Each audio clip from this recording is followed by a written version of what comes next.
Pour l'université de Tsinghua, ici à l'écran, ou encore pour celle de Pékin, ce classement 2016 est historique.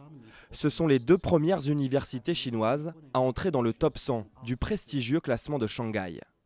Elles sont respectivement à la 58e et à la 71e place. Le gouvernement chinois donc a un programme de soutien à ces universités pour dégager ce qu'il appelle des universités de classe mondiale, qui est très résolu et qui est massif. Malgré l'impulsion politique et financière chinoise, ce sont les Américaines qui dominent très largement le classement. Harvard est leader pour la 14e fois d'affilée, suivi de Stanford et Berkeley. La France est très loin derrière. L'université Pierre et Marie Curie, première française, est 39e.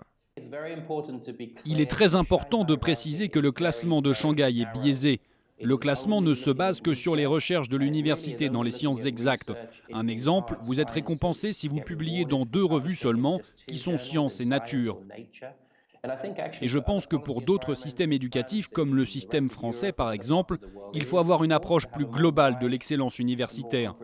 En fait, c'est bien plus que la simple recherche.